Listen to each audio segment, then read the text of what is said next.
Kata cukup, loh kok tertawa? Wah, jadi sekarang ada istilah baru dari Solo, cukup itu lucu. Karena suara tertawa ya. Sing kenakan bos saya ada di belakang baju kuning itu berdiri Pak Vendri. Nyuruh ngayo seperti kenal. Itu dia orang hebat itu Pak Vendrianto. Oke, itu Pak. Ya, kami untuk keperluan pribadi sudah menang bisa berkata cukup. Untuk sepengetahuan ibu bapak, saudara-saudara semuanya, kami itu sering sekali keluar negeri, sangat sering, karena tugas itu. Tapi orang tahu, karena saya nggak pernah shopping di luar negeri, karena belum ada buka cabang batik keris di New York. Ngerti maksudnya? Jadi kalau kami ke luar negeri, saya tuh nggak bisa shopping, karena saya cuma pakai batik masalahnya. Mau shopping apa? Saya seumur hidup ini celana saya itu cuma 3 dan warnanya hitam semuanya. Saya punya prinsip. Tadi ini kami ke Nonongan, wah nggak ngitung tadi dapat berapa potong batik itu tadi. Nah saya punya pegangan ini. Kalau saya dapat baju 4, maka pulang nanti yang 4 saya akan keluarkan yang lama. Sepatu saya cuma punya sepasang ini saja. Tunggu sampai rusak baru saya beli lagi. Jadi kalau ada orang kasih atau saya bisa belanja sendiri, maka sampai rumah saya akan keluarkan sejumlah itu juga. Jadi istilahnya barang kami itu nggak pernah nambah, terus seperti itu. Maka itu bisa berkata cukup. Tapi, nah ini rahasianya, kami tidak pernah bisa berkata cukup untuk nolong orang. Ngerti maksud itu? Selalu kami merasa kurang waktu kami nolong orang. Maka itu alam. Nah, saya mau pakai konsep ini ya sebelum kita masuk sesi tanya jawab. Tahun 75 pertama kali saya ke Kalimantan. Pertama kali ini saya naik kapal dari Surabaya menuju Samarinda. Kapal berlabuh masih gelap antara jam 2 jam 3. Penumpang nggak boleh turun, tunggu sampai terang karena pelabuhan belum dibuka. Ya udah, kami tunggu. Begitu mulai terang, saya ngelihat dari dek, loh, ini sungai atau laut? Karena kapal sandar, misalnya di sisi kiri, saya lihat ke sisi kanan, kok ada tepi, ada apa itu tepiannya, ada tanggulnya. Saya bingung. Salah satu ABK yang pas dekat di dek saya ada itu, saya tanya, Pak, ini sungai atau laut? Kan bingung, kapal besar ini, kapal penumpang sudah. Dia jawab ini sungai. Wow, sungai selebar ini. Dijawab got semua kalinya itu masalahnya. Kan kecil-kecil bukan? Nah, 6 bulan saya dengan tim, kami 5 orang untuk survei masuk ke kampung-kampung. Ada 5 suku Dayak yang kami kunjungi selama 6 bulan itu. Saya hitung selama 6 bulan kami ada di 41 kampung. Tahun 75 itu bulan November sampai April 76 nggak ada sepeda, saudara. Yang kali ini saya ngomong jangan tertawa ya. Saya tukang cukur aja nggak ada. 6 bulan saya keluar gondrong saya. Awas tertawa, loh. Mau tertawa kok tertawa mas? Nggak ada tukang cukur. Mereka itu kalau cukur pakai mandau, cuma dipotong gitu aja, nggak lucu rambutnya di mandau. Yang pedangnya orang Dayak itu. Nah, setelah saya pulang dari sana, ada konsep yang berubah di benak saya. Puluhan sungai kami harus arungi karena belum ada jalan darat. Jadi sana transportasi cuma 2, jalan kaki atau perahu kecil, ketinting atau kelotok, itu istilah mereka. Semua kendaraannya begitu. Puluhan sungai kami masuki.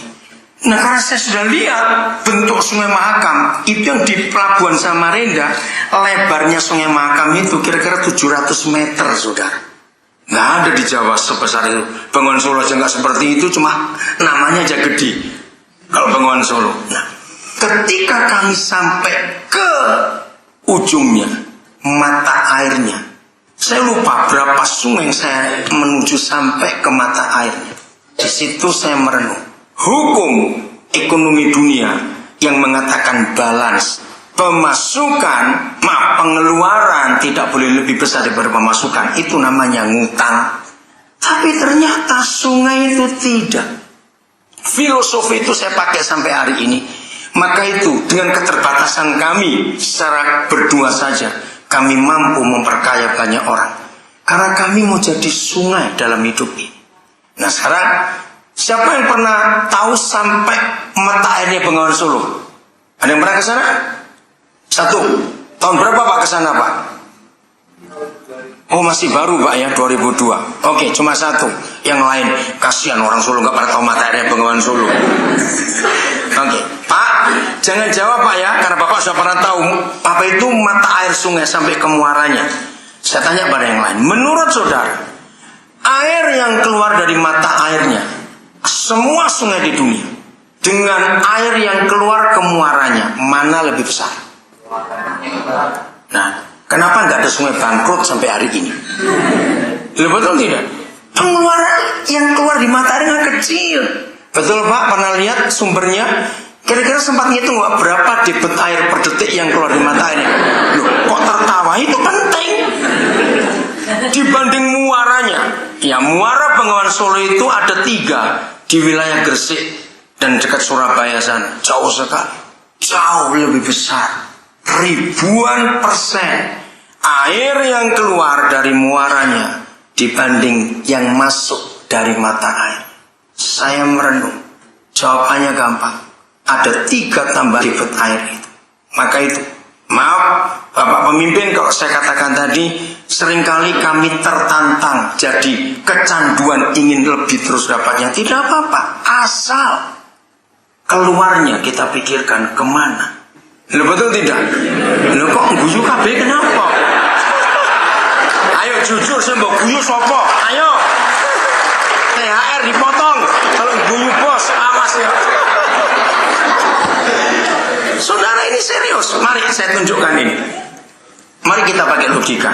Menurut ibu bapak saudara semuanya, waktu Tuhan menciptakan sungai, dia pikirkan mata airnya dulu atau dia mikir alurnya dan muaranya?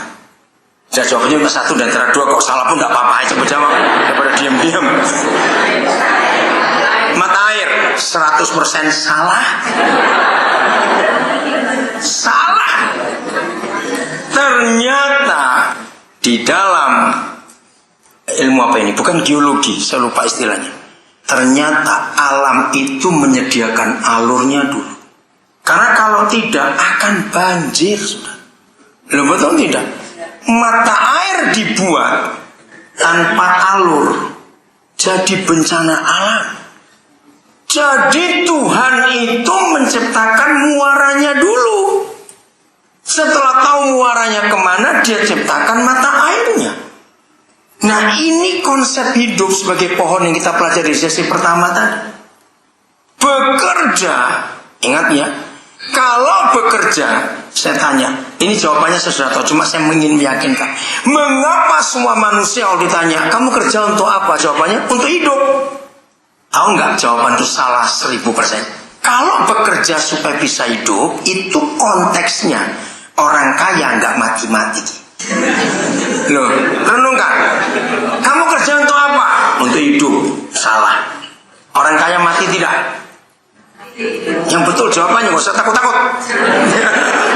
Orang kaya mati juga tidak? Mati. Sebab nyawa nggak bisa dibeli kiloan, dikelewet. Mana bisa nyawa dibeli kiloan? Maka itu kerja bukan untuk hidup. Konsepnya, kerja itu tanggung jawab. Hidup itu anugerah dari Yang Maha Kuasa. Betul? Berapa banyak orang menjaga kesehatannya dengan makan vitamin, food supplement, makanan sehat, mati juga. Betul tak? Ya asal geragas toh tentunya itu. Oke maaf saya pakai kata itu. Jadi kerja itu bukan untuk hidup, tapi karena tanggung jawab. Nah sekarang kita menemukan, catat ya, dari mana air sungai bisa bertambah begitu banyak padahal mata airnya kecil. Catat, ada 3 tambahan debit air itu. 1, hujan yang turun. Nah hujan itu usahanya sungai atau bukan? Bukan. Itu alam yang menyediakan. Itu saya pelajari selama 6 bulan saya di Kalimantan sepanjang sungai Mahakam. Ada hujan. Nah, nomor 2. Makin panjang sungai itu alurnya, makin banyak sungai-sungai kecil numpang bermuara. Betul tidak? termasuk got-got rumah tangga ikut juga nebeng di situ. Itu nambahin debit air sungai. Nomor 3, makin banyak sungai, makin panjang sungai itu, ternyata makin banyak mata air tambahan di sepanjang sungai. Nah, saya merenung, apa arti dalam kehidupan? Maaf saya katakan ini, saya tahu betul income saya berapa sesuai pekerjaan saya. Nah, begitu pula saudara, karyawan, begitu pula pemilik perusahaan. Tahu income-nya sebulan berapa. Seharusnya pengeluaran kita untuk menolong orang lain harus ribuan persen lebih besar daripada pemasukan. Dari mana ribuan persen? Nah, itu tadi, ada hujan yang turun. Di dalam ilmu bisnis, hujan itu adalah bonus. Bonus itu karena jerih payah kita atau tidak? Tidak. Itu alam yang menyediakan. Tiba-tiba dapat bonus. Nah, karena saya sudah belajar prinsip sungai, saya bicara pada istri saya, semua bonus yang kita terima itu nggak boleh ngendap jadi milik kita, harus kita salurkan. Harus. Kenceng yang betul tadi. Harus. Nomor 2, ada sungai-sungai kecil ikut bermuara di sungai kita. Itu siapa? Saya beri contoh tadi pagi waktu saya dijemput oleh saudara saya. Terus dia itu tanya tentang konsep saya, karena dia heran, karena tadi pagi saya mesti ke ATM. Dia bilang, bagaimana kamu bisa hidup seperti ini? Nah, saya bilang, ada banyak muara yang ikut sungai bermuara di sungai saya. Apa contohnya? Saya beri contoh. Tahun 70-an, tahun 80-an, saya sudah berkecimpung di dunia pelajar. Saya jadi motivator bicara di antara anak-anak pelajar. Kami sering buat panitia mengumpulkan ribuan pelajar. Tawangmangu itu tempat kami. Tahun 80, 81, 83, 84 sampai 87. Tiap tahun Balai Kambang itu sudah luar biasa. Kalau saudara ke Tawangmangu, cari rumah makan Puas Siti Sari. Sampai kaya raya. Karena pemiliknya itu yang pertama kali kami cari. Sudah meninggal bapaknya, tinggal ibunya. Itu tahun 80 saya mengumpulkan hampir 900 anak muda, pelajar semuanya, SMP, SMA. Bingung makanya bagaimana. Nah, cari-cari di Tawangmangu saya ketemu Pak Wakidi namanya, Puas Siti Sari. Rumah makannya masih ada di Balai Kambang, hotelnya pun masih ada. Kalau saya ke sana sampai hari ini pun mereka tahu kalau makan saya nggak pernah suruh bayar. Sebab mereka berhutang budi kepada saya. Belum pernah dalam 5 hari 4 malam warung mereka tutup tahun 80 itu karena ngurusi makan hampir 900 anak muda. Dan tiap tahun kami pakai dia sampai dia jadi kaya raya. Dan dia masih ingat sejarah itu. Walaupun sudah meninggal Pak Wakidinya, istrinya kalau ketemu saya sana, saya pasti suruh makan dan kamu dibayar.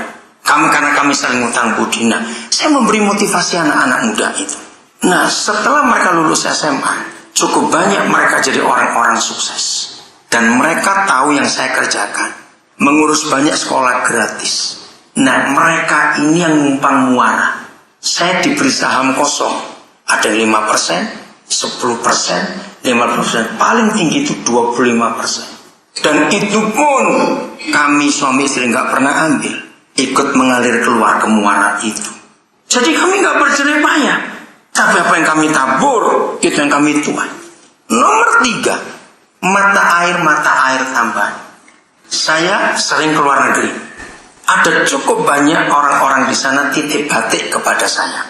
Titip kain tenun, titip apa saja yang dari Indonesia. Karena mereka tahu saya senang pakai. Saya nggak cuma batik. Saya punya tenun dari NTT, saya punya tenun Bali, saya punya tenun Lampung, songketnya itu. Karena saya memang suka tradisional. Nah, kalau mereka lihat saya pakai itu bagus, mereka pesan. Saya bawa itu kepada mereka. Dan bandrol harga saya nggak pernah copot. Terserah mereka mau bayar harga itu atau tidak. Tapi kebanyakan nggak mungkin mentolok bayar yang sama. Gowoni piro itu biayanya. Maaf saya ngomongin. Nah, mereka tuh sering beli lebih. Itu pun saya salurkan semuanya. Jadi pengeluaran saya itu jauh lebih besar daripada pemasukan saya. Karena saya belajar dari konsep sungai itu tadi. Ngerti nggak? Maka itu jangan pernah takut kekurangan. Makin banyak kita memberi, makin hebat. Saya beri ilustrasi sungai lagi. Walaupun tidak semua saudara pernah keliling ke banyak tempat di Indonesia. Saya satu-satu provinsi dari 33 provinsi, tinggal provinsi Bangka Belitung saya belum pernah ke sana. Yang 32 saya sudah keliling semuanya. Tinggal Bangka Belitung belum. Saya nggak tahu kenapa saya sulit masih ke sana. Nah, saya tanya, siapa pernah bertemu ada sungai tanggulnya becek? Ada tidak? Tanggulnya becek. Tahu tanggulnya? Yang menahannya. Ada nggak sungai tanggulnya becek? Nggak ditalut. Sama jawab, ada tidak? Tidak ada. Padahal bisa loh becek, karena mereka menyedot air itu banyak-banyak. Nah, itulah kata cukup bagi sebuah sungai. Sungai itu nggak ada yang rakus. Kalau sungai rakus, tanggulnya pasti becek, sebab airnya disedot dewi. Betul?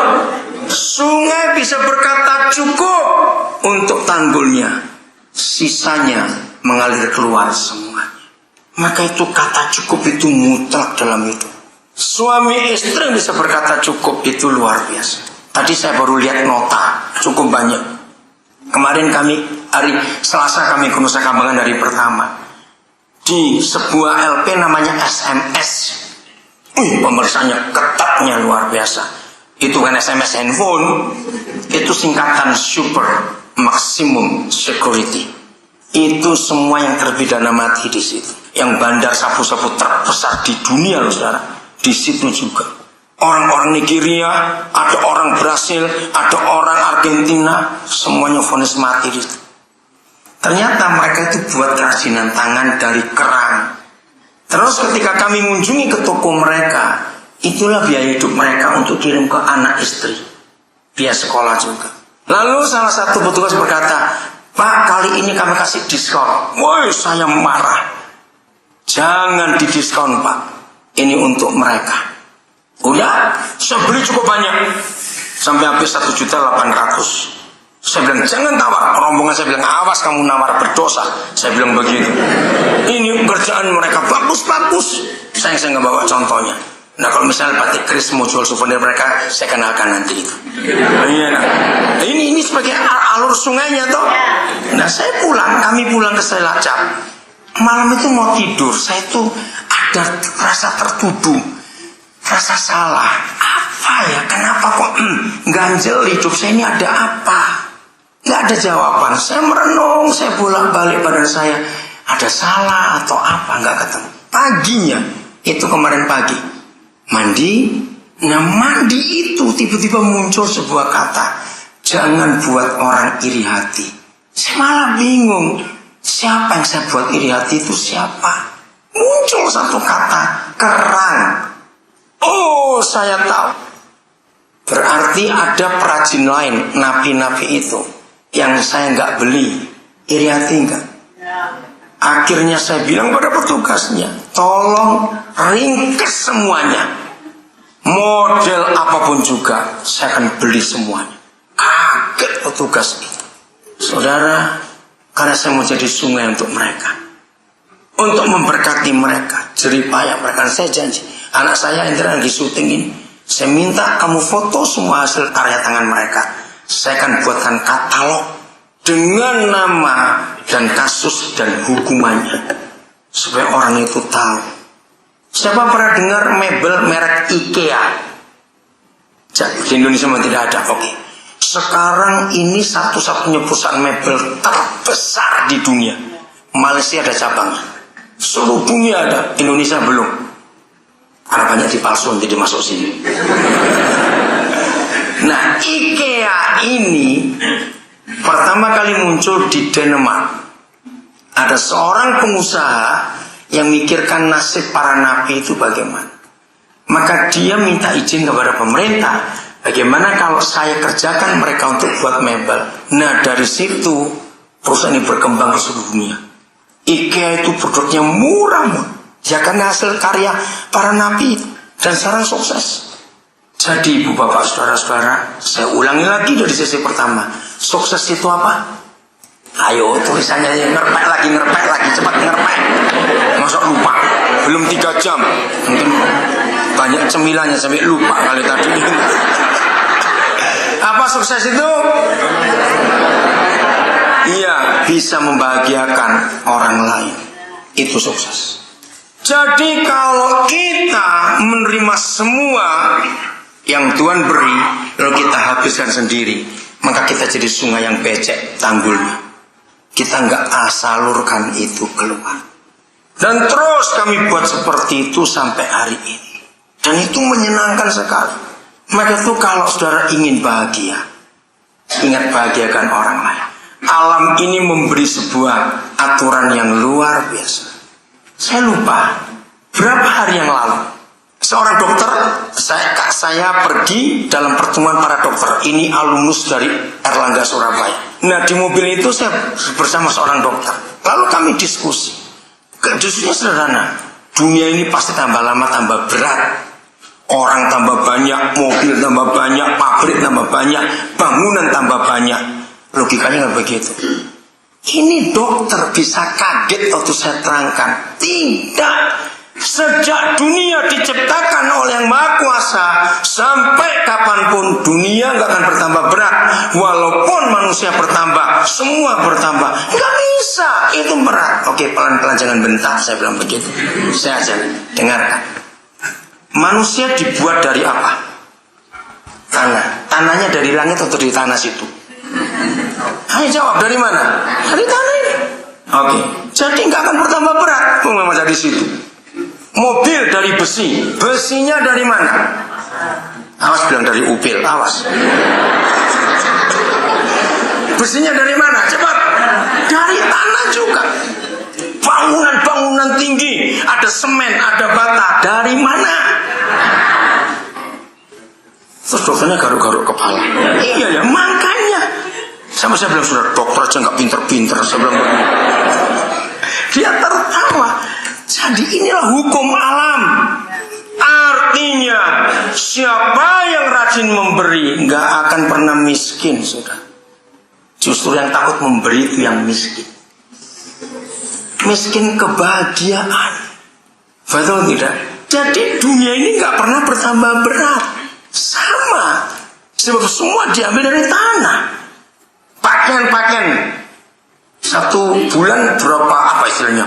Ya pakaian yang dibuat untuk batikir saja. Nggak tambah berat sebab dari kapasnya dari tanah juga. Hebat bukan hukum alam itu? Maka tuh kalau kita bisa berkata cukup, kita nggak akan kekurangan. Mau hidup seperti itu? Loh, diam saja. Mulai wes, mulai. Diajari merong jam, orang ngerti. Mana? Jadi apa? Ngomong apa? Jangan apa? Oh, jangan ngambek. Enggak ngambek. Oke, sekarang untuk yang bujang, ingat ya. Percaya enggak Tuhan yang Maha Kuasa itu mengatur semua kehidupan kita? Nah, pinter kabeh ngono wis. Hebat. Sungguh, termasuk jodoh. Ingat ya. Agama apa saja di dunia itu mempercayai Tuhan itu sudah siapkan jodoh untuk masing-masing kita. Wis ta, aja wedi kentekan jatah. Aja wedi tenan, saudara. Masing-masing kita sudah punya jatah. Ingat, jatah cuma satu-satu. Awas. Jangan jaluk loro ya, awas. 1 cukup sampai mati 1. Itulah kebahagiaan kita. Nah, dia bertanggung jawab. Saya mempelajari dalam kitab suci. Begini definisi jodoh. Jodoh itu kalau meripat ini, mata ini nggak ikut-ikut milih. Ini hanya didengar yang belum punya. Yang sudah menikah pura-pura orang yang wis. Awas yang sudah menikah mau ikut dengar intus golek mana. Awas ya. Oke, lanjut. Jadi begini bagi yang belum menikah. Kalau saudara atau saudari melihat seseorang karena cantiknya, karena cakepnya, lalu kesetrum hatimu, itu bukan jodoh, itu wajar. Ya siapa yang gak tertarik lihat orang cantik, lihat orang cakep? Jodoh itu begini, maaf ya, kalau saudara melihat seseorang, ya ampun, Om itu, maaf ya, tapi hatimu kesetrum, nah itu jodoh. Serius, itu ajaran agama, percayalah. Dari mana saya bisa belajar itu? Lihat pepatah dunia. Kalau semua kamu milih yang cantik dan yang cakep, yang elek mbok kayak sopo. Bayangkan, dunia saja bisa mikir seperti itu. Maaf ya, tapi ada yang bantah, nggak bisa Pak. Itu untuk memperbaiki keturunan. Oh, kurang ajar kok ya. Maaf, saya tunjukkan bukti dengan siapa pernah melihat entah di mall, entah di terminal, entah di jalan, suaminya ganteng seru, pokoknya ganteng luar biasa. Istri, ojo ngomong dhisik, ngomong dhisik sebelum selesai ngomong kok. Istrinya, waduh, cantiknya luar biasa, anaknya elek-elek. Ada nggak? Ya sudah, apanya memperbaiki keturunan? Saudara, ini konsep penting. Kalau menikah karena penampilan, suatu hari akan kecewa. Kenapa? Orang tambah tua, tambah ganteng atau tambah elek? Siapa jawab? Kalau sampai ada nenek tua cantik, itu pasti wewe gombel. Nah, itu saja. Wih, menakutkan. Ada nenek cantik, aduh, menakutkan. Ada yang tersinggung di depan.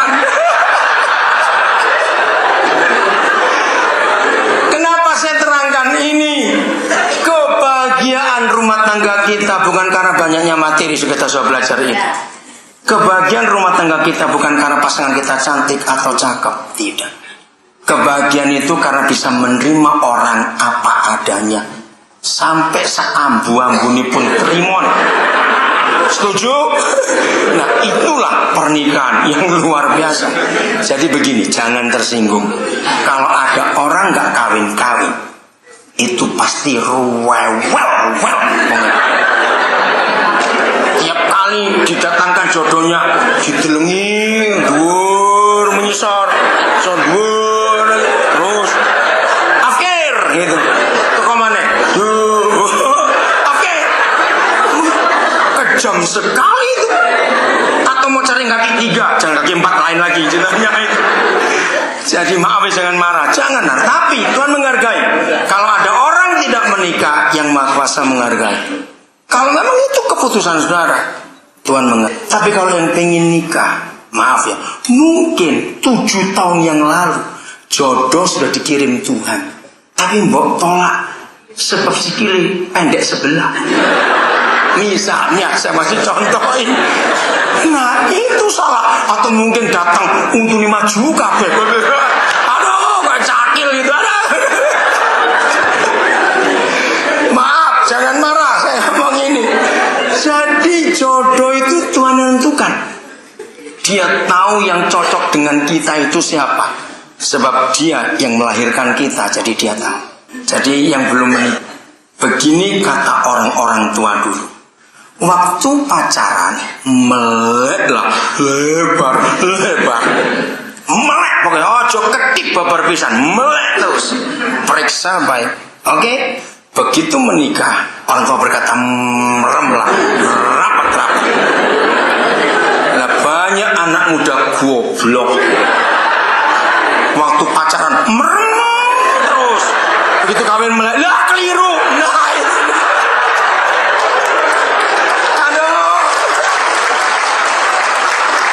Nasihat orang tua dan itu betul. Awas ya. Toh maaf saya pakai bahasa Jawa.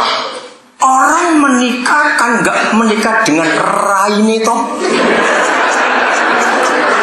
Mantap bukan? Kan kita nggak menikah dengan mukanya orang. Betul? Pernikahan yang karena fisik itu berbahaya. Hampir 70% perselingkuhan pernikahan karena sejak awal sudah melihat fisiknya. Maaf saya pakai kata yang agak nggak baik, tapi supaya hafal. Mistah mau milih perempuan sekenceng ngopo nek bar nglairke kendor mbok tukoke jamu galian singset sekalipun. Maaf, jangan marah. Ayo ngaku setuju tidak? Ya wes, terima nopo-noe. Enggak usah milih-milih lagi. Itulah kebahagiaan suami istri. Jadi anak-anak muda yang belum menikah sudah, jangan punya kriteria apa. Siapa pernah ikuti acara Kick Andy? Hari itu Kick Andy buat cari pasangan-pasangan yang betul-betul aneh. Masih ingat ada yang menikah dengan orang cacat, orang idiot segala macam. Itu mengagumkan sekali bukan? Dan terbukti mereka bisa bahagia. Ya, jadi ingat ini anakmu. Salah kawin, saya punya istilah, ngemut silet seumur hidup. Lu serius? Orang yang salah kawin itu ngemut silet, saudara. Itu istilah saya. Nah, kenapa bisa salah kawin? Karena kawin dengan orang yang salah. Bukan jodohnya, tapi dipaksa. Jangan. Jadi ingat, yang Maha Kuasa sudah menyediakan jodoh buat kita masing-masing. Jelas? Yang terakhir, bagi yang tidak menikah, berbahagialah Anda karena nggak ada sing ngerecoi. Gaji mbok entekno dhewe ora apa-apa. Ora muli ana sing nglarang.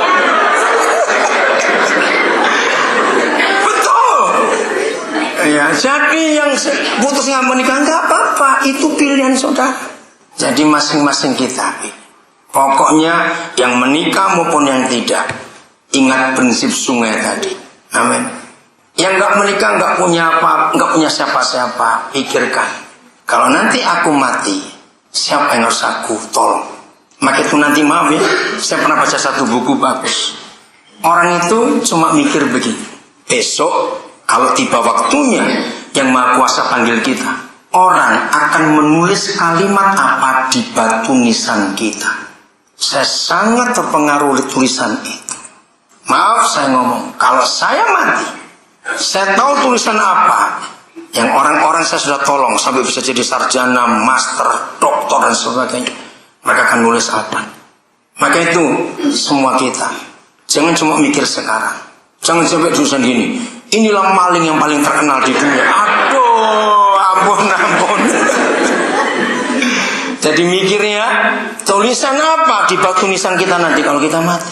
Itu dinilai selama kita hidup sudah buat apa. Dihasilkan sesuatu dalam hidup bukan untuk diri sendiri. Oke, saya berhenti dulu. Sekarang waktunya bertanya. 3 orang pertama, cepat. Ya, berdiri Pak. Yang kenceng suaranya ya. Ya, sebut langsung aja apa pertanyaannya. Pakai mic, oh ada mikrofon Pak. Iya, monggo Pak. Terima kasih Pak. Ya, banteri suaranya. Agak saja. Enggak apa-apa, silakan. Iya. Mohon penjelasan peran spiritual dalam kebahagiaan dan kesuksesan hidup. Mohon penjelasan peran atau perang? Peran spiritual di dalam kesuksesan hidup. Iya, waduh. Ini pertanyaan berat ini Pak. Mesti meguru ke keraton dulu Pak. Enggak. Oke, saudara, ini pertanyaan penting. Manusia itu sebenarnya makhluk spiritual. Dengar baik-baik. Manusia itu adalah makhluk spiritual. Pak, terima kasih. Pertanyaan Bapak akan menjawab semua yang kita kumpulkan, kita pikirkan selama ini. Saya beri contoh. Bedanya manusia dengan binatang menurut Nabi Musa. Bedanya manusia dengan binatang itu di spiritualnya ini. Coba jawab pertanyaan saya. Ada enggak orang berkata binatang itu makhluk spiritual? Maka itu enggak ada sapi jadi dukun. Maka ini enggak ada kuda mau sembahyang. Karena binatang bukan makhluk spiritual. Manusia adalah makhluk spiritual. Maka itu manusia bisa berhubungan dengan yang tidak kelihatan. Itu pilihan. Mau yang disembah sebagai pencipta alam semesta, atau roh lain, itu urusan masing-masing. Tapi inilah bukti manusia itu makhluk spiritual. Maka itu ketika dunia sudah rusak, konsumerismenya tinggi. Ngerti kata konsumerisme? Belanja.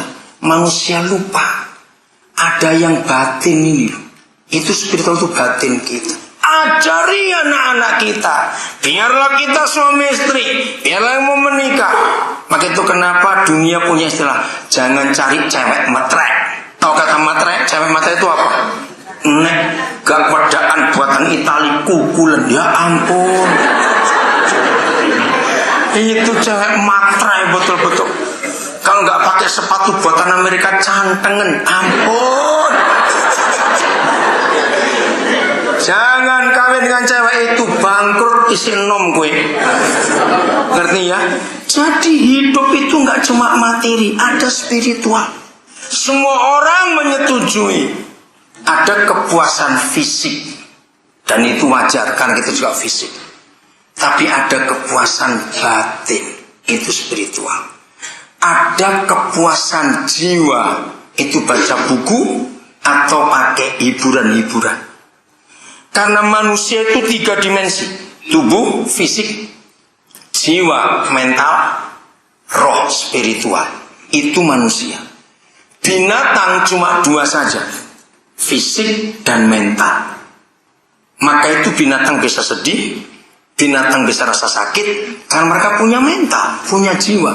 Tapi yang ketiga hanya manusia yang punya, spiritual. Nabi Musa berkata, karena kita ini segambar dengan pencipta alam semesta, binatang tidak. Jadi ibu bapak, dimanapun ibu bapak saudara bekerja, jangan cuma ngejar kepuasan jasmani. Imbangi antara spiritual atau batin dengan jasmani. Imbangi. Kalau kita bisa membuat ini balance, hidup itu pasti sehat. Pasti sehat. Karena jiwa itu tenang, nggak kemurungsung, tahu kata itu. Jadi jawaban saya, peranan spiritual itu menempati kira-kira 80% dari seluruh kehidupan kita. Karena kita ini makhluk spiritual, kita ini makhluk rohani. Nah, sebetulnya yang disebut pribadi. Maka itu kenapa hanya manusia punya ID, binatang nggak perlu kasih ID karena nggak ada namanya. Walaupun kita kasih nama dia, kita tanya aja jenengmu sapa. Binatang nggak perlu ID, nggak perlu identitas. Nah, identitas kita itu spiritual kita. Karena spirit kita ini yang langgeng, yang kekal. Fisik kita bisa habis, tapi ini tidak. Roh itu tidak, spiritual itu tidak. Maka itu kenapa kalau ada manusia meninggal harus ada selamatan? Kenapa sapi mati orang selamatan? Ya karena nggak ada spiritualnya. Itu 80% saya katakan. Cari kepuasan batin lebih dulu. Maka itu kenapa orang-orang Jawa zaman dulu menekankan batin itu. Dan saya setuju konsep itu. Karena manusia itu pada batinnya, identitasnya itu di roh ini yang Nabi Musa katakan. Jadi begini, siapa pernah punya teman, tiba-tiba dia pameran, aku duwe BMW, mobil itu BMW. Kita datang ke rumahnya, di garasi betul ada BMW kinclong-kinclong, bagus. Sudah 3 tahun punya, nggak pernah melaku mobil itu, di garasi terus. Lama-lama kita akan tanya, mobilmu di BMW-mu? Jawabannya macam-macam. Ternyata itu cuma bodinya saja, orang mesinnya. Maka itu orang melaku-melaku. Jadi BMW-nya itu mananya? Mesin itu. Yang disebut aslinya jenengan sinten Pak? Pak Prianto. Yang disebut Pak Andianto, disebut Ibu Lina, disebut Pak Prianto, bukan yang kelihatan. Dia yang disebut Daniel Alexander, bukan yang kelihatan. Pribadi kita ada di dalam batin kita, yang di dalam sini. Maka itu kalau kita mati, yang kelihatan itu jasadnya, pribadinya keluar dari raga, dari tubuh ini. Jadi manusia itu spiritual. Imbangi, jangan bersebelah. Lagi sekali kita masih butuh hidup. Mati aja nggak ada yang gratis, apalagi yang hidup. Siapa tahu yang orang meninggal terakhir sak murah-murah berapa? Ngurus orang mati sekarang cepet. Berapa? Yang terakhir siapa? Ada keluarga atau teman tetangga yang meninggal berapa? Mati aja nggak gratis, apalagi hidup. Tapi sudah yang di dalam ini jauh lebih bermanfaat dibanding di luar ini.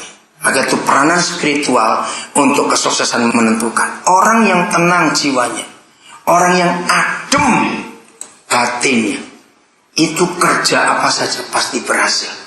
Iya atau tidak? Orang yang panik, khawatir, takut, marah, iri hati, dendam, nggak akan sukses. Mau kerja di istana presiden pun pasti cari goro-goro. Karena nggak puas, ada yang kurang. Betul? Walaupun orang itu bisa punya perusahaan sendiri pun, kalau batinnya tidak tenang, spiritualnya amburadul, dia akan ribut terus dengan teman pedagang yang lain, dengan anak buahnya. Jadi peranan spiritual itu menentukan. Ada banyak cara memang untuk bertemu dengan Tuhan. Yang penting jangan ketemu hantu aja, wali anak siji. Tuhan hantu dibalik hati-hati itu. Jelas Pak Prianto? Ya. Seorang lagi, cepat. Ya, belakang. Setelah dua bapak, habis ini seorang perempuan, wanita yang tanya. Ya, silakan. Terima kasih untuk waktunya. Yang pertama yang saya tanyakan adalah dari yang saya ketahui dan saya dapat bahwa antara keluarga dan pekerjaan harus seimbang. Tapi tanpa ada kita sadari ataupun tidak, kita mengutamakan salah satunya. Nah, bagaimana keseimbangan itu, seberapa penting keseimbangan itu buat kita antara keluarga dan pekerjaan, dan pada waktu apa kita bisa mencapainya. Terus yang kedua, dalam keseimbangan itu pun di masing-masing bidang tentunya ada namanya quality time, ya, waktu yang berkualitas. Pada momen apa waktu berkualitas itu kita dapat dan cara mendapatkannya bagaimana? Wih, pertanyaan berat ini. Oke, saya jawab.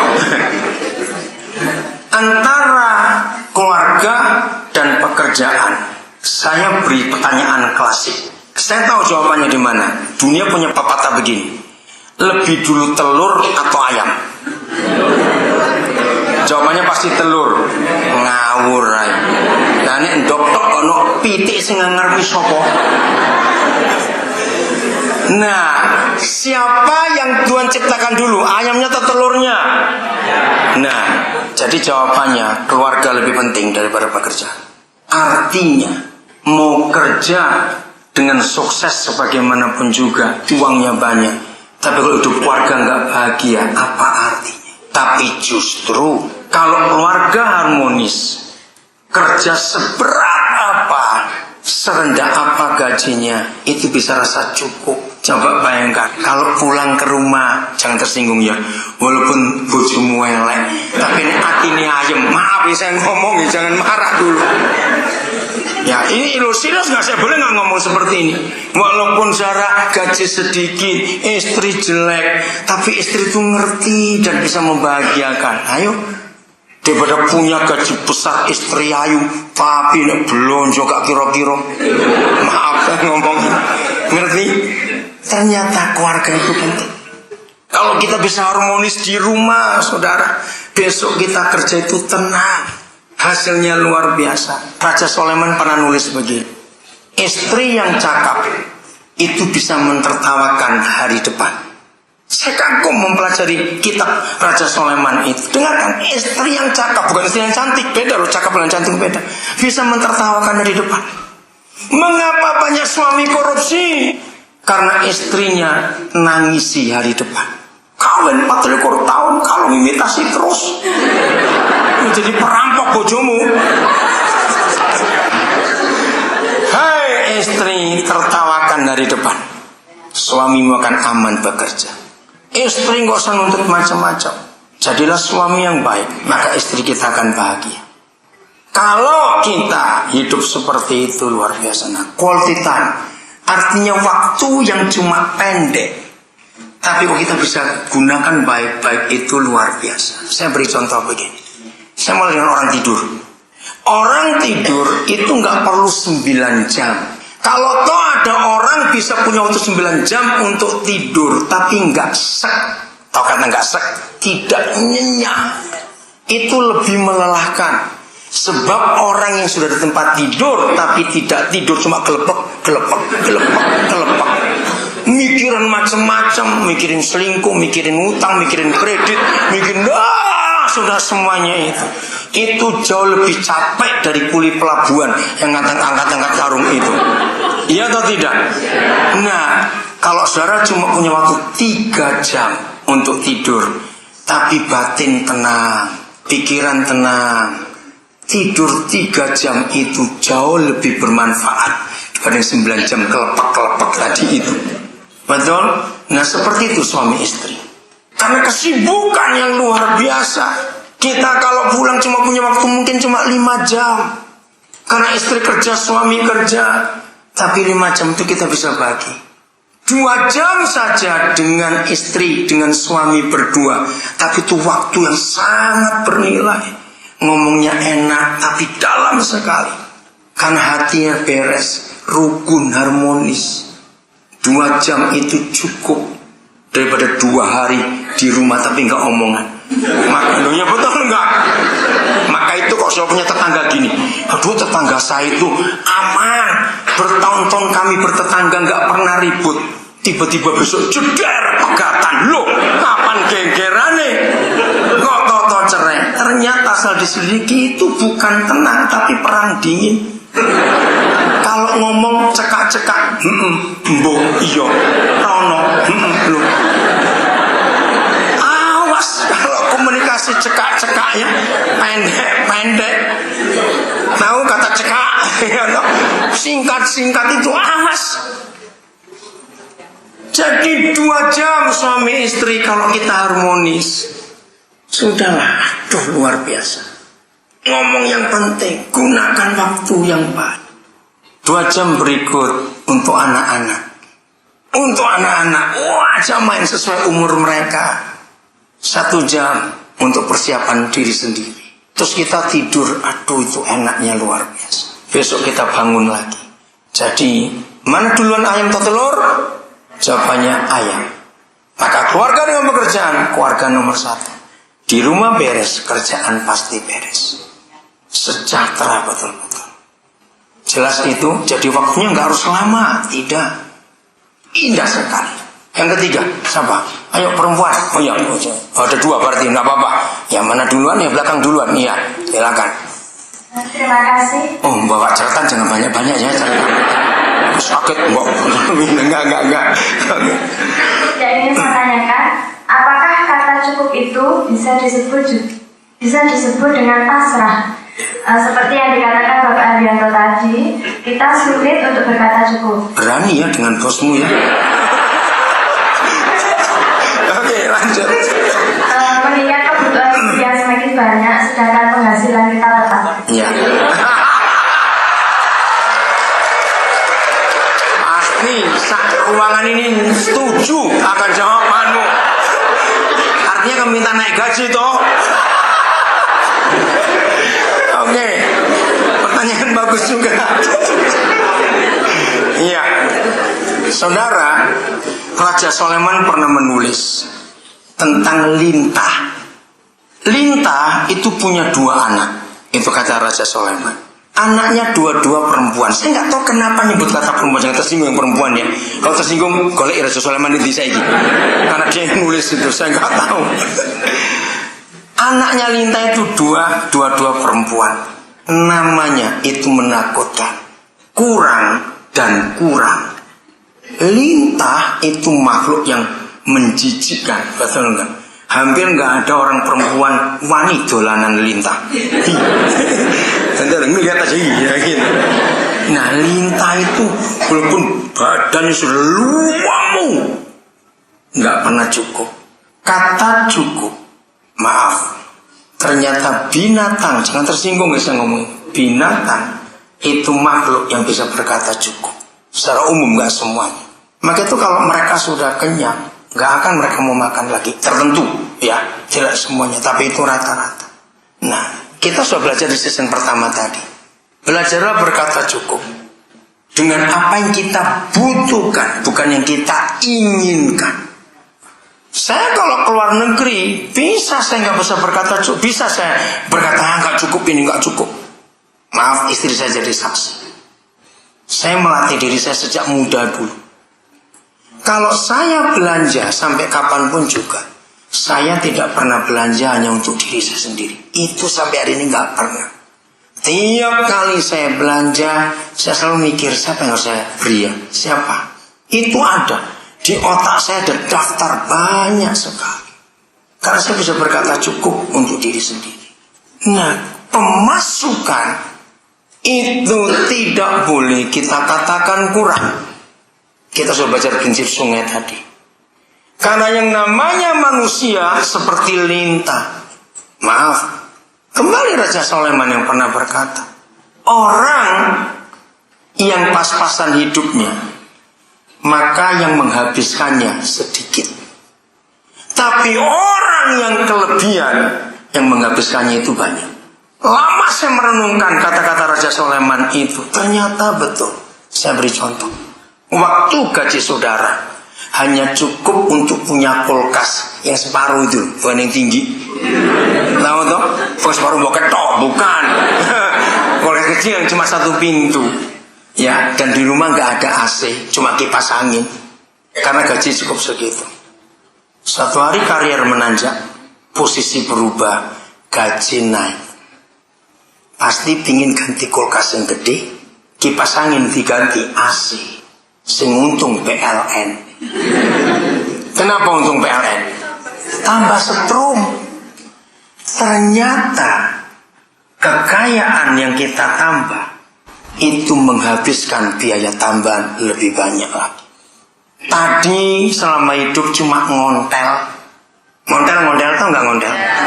Nyepeda, ngepit, orang Solo bilang dulu.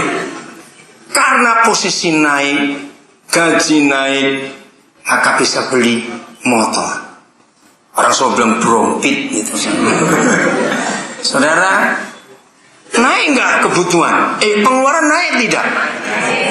Yang tadi cuma nyebul, ngumpul kan nyebul, paling ganti pentil, sekarang ngisi bensin. Ngontel nggak pakai pajak karena nggak perlu STNK. Brompit perlu STNK, bayar pajak lah. Naik lagi pengeluaran. Betul tidak Raja Sulaiman berkata? Betul sekali. Makin kaya orang itu, makin banyak yang menghabiskannya. Maka itu sampailah pada kata cukup. Maaf, orang tahu kami dua kaya karena rumah kami banyak.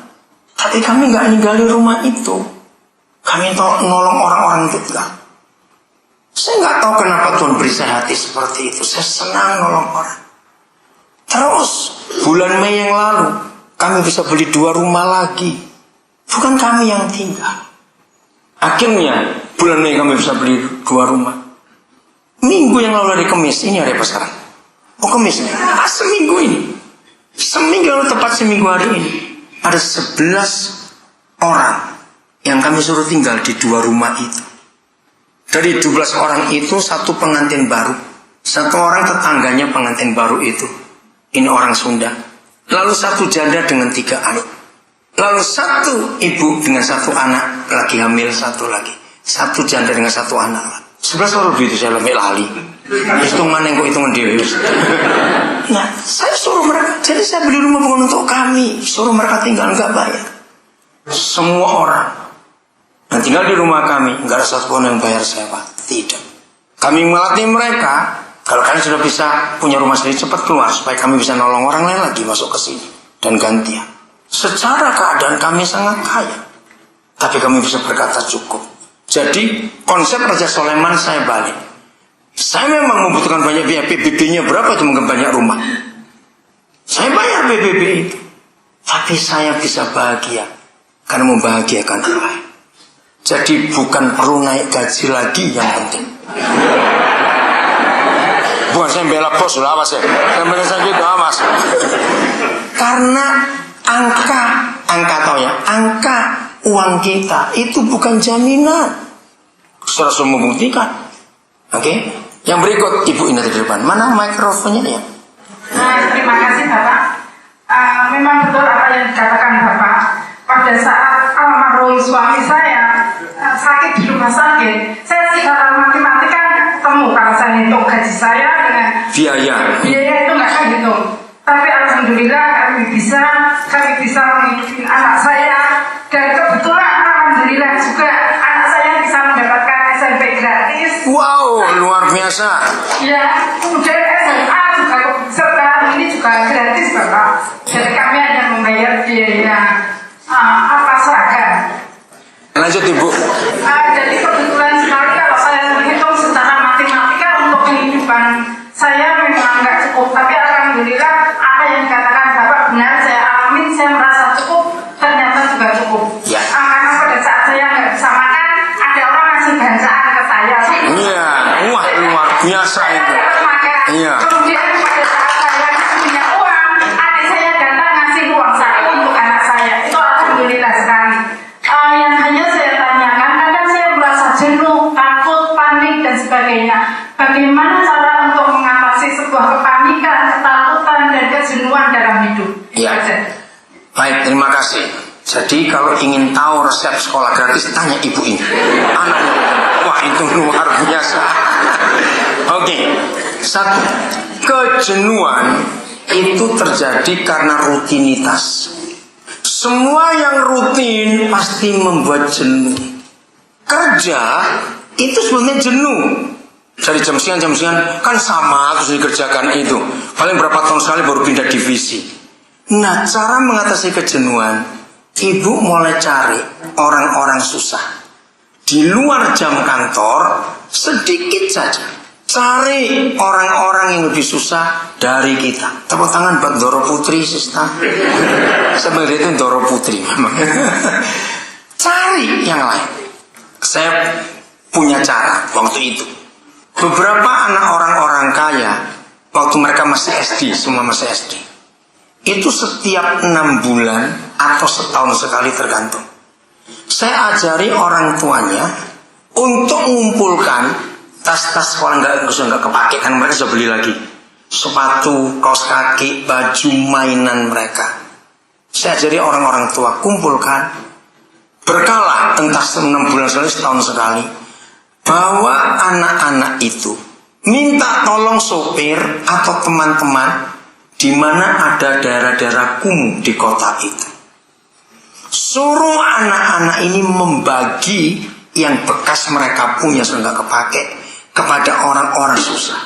Ibu bapak tahu hasilnya? Orang-orang tua itu berterima kasih kepada teori saya itu. Ternyata anak-anak itu menghargai hidup, karena mereka tahu ada orang jauh lebih susah dari mereka. Apalagi kita mereka melihat jam makan siang, ada, saya nggak lupa satu kisah itu. Anak ini syok karena melihat keluarga itu dapurnya itu di kamar mandi. Jadi waktu ibunya lagi goreng-goreng, satu anak pengen berak, diangkat tungkunya keluar karena dibuat berak. Anak orang kaya ini syok. Sejak itu ibunya bilang, sejak itu anak ini makan nggak pernah nggak habis karena melihat ada orang susah seperti itu. Nah itu buat nggak jenuh mencari orang lebih susah. Apalagi ibu sebagai janda, banyak janda yang ketakutan menghadapi hidup, dan ibu sudah berhasil. Bagikan pengalaman ibu, bagaimana cara itu mengatasi kejenuhan. Carilah suasana yang baru, dan suasana yang baru yang paling gampang, cari orang susah di sekitar kita. Di antara semua program dari RCTI, saya suka program minta tolong. Itu program bagus sekali. Nah, belajar dari mereka. Itu program yang luar biasa. Penemunya atau apa istilahnya, itu saya kenal. Idenya, ya, itu orang Cimahi. Namanya Bapak Gi Tambunaan. Saya kenal. Maka itu saya senang lihat itu. Nah, lihat, pasti kita nggak jenuh. Maka itu saya bisa berkata tadi, ternyata orang kaya lebih berit pada orang miskin. Karena di program minta tolong itu, yang sering kali nolong justru yang miskin. Aneh, tapi itu fakta. Jadi kejenuhan di atas itu. Panik, khawatir, takut, itu wajar karena kita manusia. Maaf ibu, saya tanya, sudah berapa tahun bapak meninggal? 3 tahun. Nah, selalu menyadarkan diri sendiri. Ngomong pada jiwa, hei, kamu harus tahu, 3 tahun ini, lihat aku masih hidup, anak-anakku baru selesai sekolah. Jadi percuma kamu nakuti aku. Ucapkan. Di dalam psikologis, Itu satu-satunya cara menghadapi ketakutan. Ngomong dengan berbicara pada diri sendiri, itu ada kekuatan yang luar biasa muncul. Lihat buktinya 3 tahun aku nggak kelaparan, malah anak-anakku bisa sekolah. Bayangkan, lagi nggak punya, ada orang bancaan. Ya muka-muka bendino si bancaan. Maaf, loh bisa aja toh. Yang situ bayi lahir, yang situ ulang tahun, yang sana pindah rumah, yang situ mantu. Wah, kan terus ada saja, kenapa tidak? Nah. Tapi jangan jagakin dok isi blorok, istilah begitu. Oke, jadi itu cara ngatasi. Oke, dah. Yang terakhir, tidak ada syukur. Oke, kalau gitu sudah selesai. Jadi kami berharap pertemuan ini saudara turunkan ke bawah. Karena banyak pimpinan di sini, ajari mereka hidup bahagia, hidup sukses bukan karena uangnya banyak, tapi karena harmonis bahagia di rumah. Kata cukup, loh.